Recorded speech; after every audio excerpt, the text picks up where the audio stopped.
जय श्री कृष्णा दोस्तों। हनुमान चालीसा पढ़ते वक्त भूलकर भी न करे ये 7 गलतियाँ, उठाने पड़ सकते हैं बुरे परिणाम। भगत बजरंग बली को प्रसन्न करने के लिए अधिकतर लोग हनुमान चालीसा का पाठ करते हैं। विशेषकर मंगलवार के दिन हनुमान चालीसा के पाठ करने से मनचाहा फल प्राप्त होता है। हनुमान चालीसा के लिए किसी खास नियम की आवश्यकता नहीं होती है, लेकिन कुछ छोटी छोटी बातों का ध्यान रखना जरूरी होता है। हिंदू धर्म के अनुसार हनुमान जी की पूजा से शुभ फलों की प्राप्ति होती है।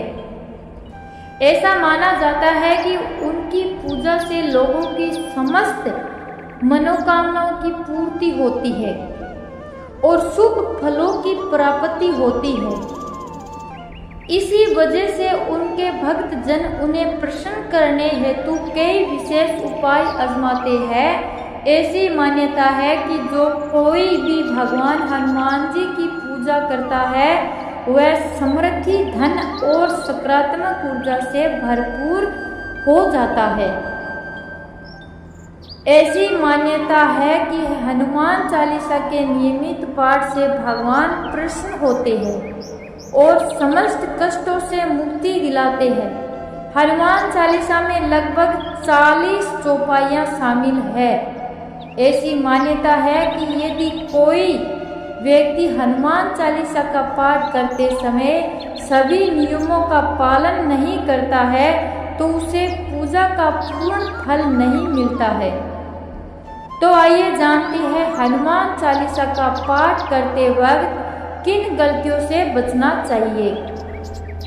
उससे पहले अगर आपने अभी तक कमेंट बॉक्स में जय बजरंगबली नहीं लिखा है तो प्लीज़ लिख दीजिए और वीडियो को एक लाइक ज़रूर करें। और मेरे चैनल को अभी तक आपने सब्सक्राइब नहीं किया है, पहली बार हो तो सब्सक्राइब कर दीजिए।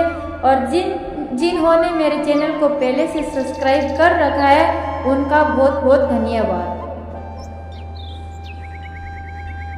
नंबर 1, किसी बीज की चौपाई से पाठ शुरू करना। ज्योतिष मान्यताओं के अनुसार जब कोई व्यक्ति सही तरीके से हनुमान चालीसा का पाठ करता है तो उसे बहुत लाभ होता है। वहीं आपको कभी भी चालीसा का पाठ बीज की किसी चौपाई से नहीं करना चाहिए। यदि आप हनुमान चालीसा पढ़ने जा रहे हैं तो इसे एक साथ पूरा क्रमबद्ध तरीके से पढ़कर ही उस स्थान से उठना चाहिए।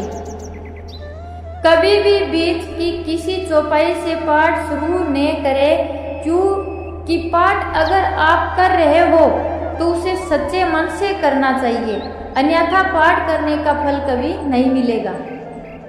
नंबर 2, साफ तन और साफ मन से पाठ करना।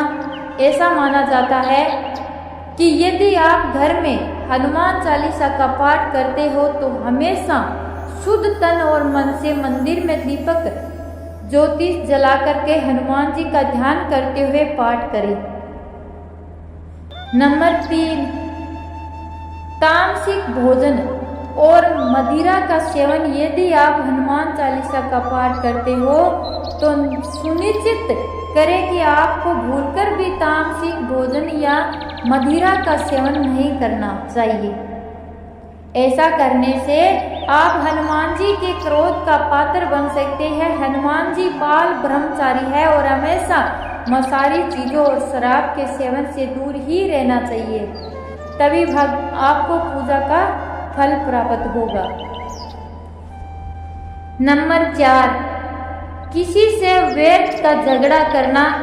यदि आप हनुमान चालीसा का पाठ करते हैं तो ध्यान रखें कि आपको भूलकर भी किसी निर्बल को सताना नहीं चाहिए और किसी से व्यर्थ में झगड़ा नहीं करना चाहिए। यदि आप भी हनुमान चालीसा का पाठ करते हो तो ध्यान रखें कि आपको किसी का भी अपमान नहीं करना चाहिए और ना किसी के लिए भी अपशब्दों का प्रयोग नहीं करना चाहिए कभी भी। आप अगर हनुमान चालीसा का पाठ करते हैं तो आपको गरीबों को भी नहीं सताना चाहिए बल्कि गरीबों की सहायता करनी चाहिए। ऐसा करने से आपको पूर्ण फल की प्राप्ति होगी। नंबर 5, जीवन साथी को छोड़कर किसी अन्य रिश्तों में बंधना। यदि आप विवाहिता है, शादीशुदा है और हनुमान चालीसा का पाठ करते हो तो आपको जीवन साथी के अलावा किसी और से रिश्ते जोड़ने की बात नहीं सोचनी चाहिए। ऐसा करने वाले को कभी भी हनुमान चालीसा के शुभ फल नहीं मिलते हैं। किसी शादीशुदा पुरुष को किसी अन्य पराई स्त्री से संबंध नहीं रखना चाहिए। अगर कोई स्त्री भी हनुमान चालीसा का नियमित रूप से पाठ करती है तो उसे स्त्री को भी अपने पति के अलावा किसी अन्य पुरुष से संबंध नहीं रखना चाहिए। अगर किसी व्यक्ति की शादी नहीं हुई है तो उसे तो पराई स्त्री से दूर ही रहना चाहिए। यदि कोई व्यक्ति हनुमान चालीसा का पाठ करता है तो उसे इस बात का ध्यान जरूर रखना चाहिए। नंबर 6, गरीबों और जानवरों को सताना नहीं चाहिए कभी भी। यदि आप घर की समृद्धि के लिए हनुमान चालीसा का पाठ करती है तो भूलकर भी किसी जानवर और गरीब को न सताए। ऐसा करने से पूजा का फल नहीं मिलता है और घर में दुख बने रहते हैं। हमेशा कलेश ही कलेश रहता है। घर में नकारात्मक ऊर्जा का वास हो जाता है और घर से सुख समृद्धि हमेशा के लिए चली जाती है।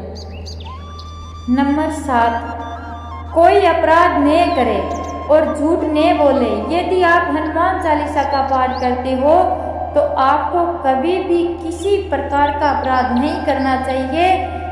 आपको किसी के साथ छल कपट करने से भी बचना चाहिए, कभी नहीं करना चाहिए और झूठ नहीं बोलना चाहिए। अगर आपके मन में किसी के प्रति छल कपट और द्वेष है, इससे आपको पूजा का फल कभी नहीं मिलेगा। नंबर 8, हनुमान चालीसा पढ़ने में जल्दबाजी न करें। जब आप हनुमान चालीसा का पाठ करते हैं तब आपको कभी भी जल्दबाजी नहीं करनी चाहिए और कभी भी इसके किसी श्लोक का उच्चारण गलत तरीके से नहीं करना चाहिए। इसका पाठ हमेशा धैर्य पूर्वक करना चाहिए। ऐसा करने से आपको पूर्ण रूप से फल की प्राप्ति होगी। नंबर 9, राम का नाम लिए बिना न करे शुरुआत। सभी इस बात से परिचित है कि हनुमान राम जी के परम भक्त है, इसीलिए भगवान राम का नाम लिए बिना हनुमान चालीसा का शुरुआत कभी नहीं करनी चाहिए, वरना आप इसके फल से वंचित रह सकते हैं। नंबर 10, तन और मन रखे साफ। हनुमान जी और उनके इष्ट श्री राम के चित्र की स्थापना करें। इसके बाद उनके समक्ष जल से भरा पत्थर रखें। कम से कम 3 बार से लेकर 108 बार तक चालीसा का पाठ करें। घर में हनुमान चालीसा का पाठ करते समय तन और मन दोनों साफ होना बेहद जरूरी है, ये जरूरी आवश्यक है। नंबर 11, मन में न लाए अनुचित ख्याल। हनुमान चालीसा का पाठ करते समय मन किसी प्रकार अनुचित ख्याल नहीं आना चाहिए। प्रयास करें कि चालीसा पाठ का समय रोज एक ही हो, अलग अलग नहीं कि आज 5 बजे, 7 बजे, 6:15, 7, 7, 8 जो भी है। विशेष दशाओं में यात्रा तथा सोते समय भी हनुमान चालीसा का पाठ कर सकते हो। नंबर 12, मंगलवार और शनिवार को हनुमान के दर्शन। हनुमान चालीसा का पाठ करने वाले को मंगलवार और शनिवार को हनुमान मंदिर में जाकर हनुमान जी के दर्शन जरूर करने चाहिए। यदि मंगलवार या शनिवार को हनुमान मंदिर में जाकर उनके सामने घी का दीपक जलाने से और हनुमान चालीसा का पाठ वहीं बैठकर करने से बड़े कष्ट दूर हो जाते हैं। ये मेरा वादा है, आप एक बार करके जरूर देखना। नंबर 13, कभी भी गलत संगत वाले लोगों के साथ में रहे। यदि आप हनुमान चालीसा का पाठ पढ़ते हैं फिर भी गलत लोगों की संगत में बैठते हैं उनका साथ उनके गलत कामों में देते हैं तो आपका पतन निश्चित है। इसीलिए ऐसे लोगों से दूर ही रहना चाहिए। नंबर 14, ज्योतिष के अनुसार मंगलवार के दिन 3 बार पाठ करना बेहद शुभ माना जाता है, सवेरे सवेरे, दोपहर में और शाम को। जब भी आप पाठ करें तो सबसे पहले एक पात्र में जल भरकर रख ले। उसके बाद जब हनुमान चालीसा का पाठ संपन्न हो जाए तो उस जल को ग्रहण कर ले। इससे आपको लाभ तो मिलेगा ही, साथ ही हनुमान जी भी जमकर अपनी कृपा बरसाएंगे आप पर। नंबर 15, सूतक काल। परिवार में जब किसी इंसान की मौत हो जाती है तो वह सूतक काल माना जाता है। जब तक ये सूतक काल रहता है तब तक हमें हनुमान सहित किसी अन्य देवी देवताओं की पूजा नहीं करनी चाहिए। इस दौरान मंदिर में भी प्रवेश ना करें, ये भूलकर भी गलती नहीं करनी चाहिए।